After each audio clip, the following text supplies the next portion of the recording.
धनप्राप्तीसाठी अक्षय तृतीयेला करा हे सोपे उपाय. कधीच भासणार नाही आर्थिक चणचण. 10 मे 2024 अक्षय तृतीया आहे. पंचांगानुसार दरवर्षी वैशाख महिन्यातील शुक्ल पक्षातील तृतीय तिथीला अक्षय तृतीयेचा सण साजरा केला जातो. अक्षय तृतीयेला हिंदू धर्मात विशेष असे मानले जाते. कोणत्याही शुभ कार्यासाठी हा दिवस शुभ आहे. यामुळेच अक्षय तृतीयेच्या दिवशी लोक विवाह, गृहप्रवेश, नवीन व्यवसायाची सुरुवात, धार्मिक विधी आणि पूजा इत्यादी करतात. सोने खरेदीसाठी ये तारीख सर्वात शुभ मानले जाते. अक्षय तृतीयेच्या दिवशी लक्ष्मी आणि भगवान विष्णूंची पूजा केल्याने सुख समृद्धी मिळते. याशिवाय अक्षय तृतीयेला काही उपाय करणेही खूप शुभ आहे. माता लक्ष्मीचा आशीर्वाद मिळवण्यासाठी अक्षय तृतीयेला कोणते उपाय करावेत हे आपण जाणून घेऊया. पहिला आहे तो म्हणजे आर्थिक चणचण दूर करण्यासाठी हा उपाय. दिवाळीप्रमाणेच अक्षय तृतीयेलाही लक्ष्मीची पूजा केली जाते. यामुळे देवी लक्ष्मीच्या आशीर्वादाचा वर्षाव होतो आणि घर धनधान्याने भरून जाते. अशा स्थितीत लक्ष्मीला प्रसन्न करण्यासाठी अक्षय तृतीयेला गुलाबी फुले अर्पण करा.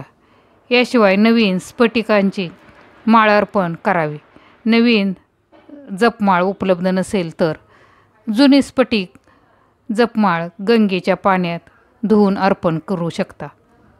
असे केल्याने तुम्हाला जीवनात संपत्ती आणि समृद्धी मिळेल. दुसरा उपाय आहे तो म्हणजे आशीर्वाद प्राप्तीसाठी.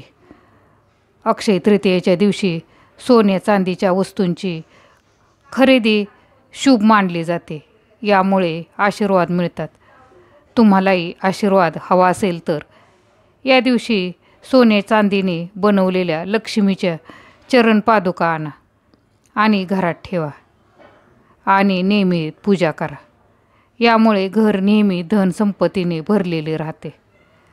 कारण जिथे लक्ष्मीचे पाय पडतात तिथे कधीही पैशाची कमतरता भासत नाही. पुढील आहे उपाय तो म्हणजे आर्थिक अडचणीवर मात करण्यासाठी. अक्षय तृतीयेच्या दिवशी केशर आणि हळदीने लक्ष्मीची पूजा करा. असे केल्याने आर्थिक समस्या दूर होतात. याशिवाय या दिवशी पूजेच्या ठिकाणी एकाक्षी नारळाची प्रतिष्ठापना केल्याने देवी लक्ष्मीचा आशीर्वाद प्राप्त होतो. पुढील उपाय आहे तो म्हणजे देवघरात 11 नाणी ठेवा. अक्षय तृतीयेच्या दिवशी 11 नाणी देवघरात ठेवा. नंतर एका स्वच्छ लाल कपड्यात बांधून पूजेच्या ठिकाणी ठेवा. यामध्ये लक्ष्मीला आकर्षित करण्याची क्षमता आहे. तर मित्रमैत्रिणींनो, हा व्हिडिओ तुम्हाला नक्कीच आवडला असेल. आवडला तर लाईक, शेअर आणि सबस्क्राईब जरूर करा. धन्यवाद.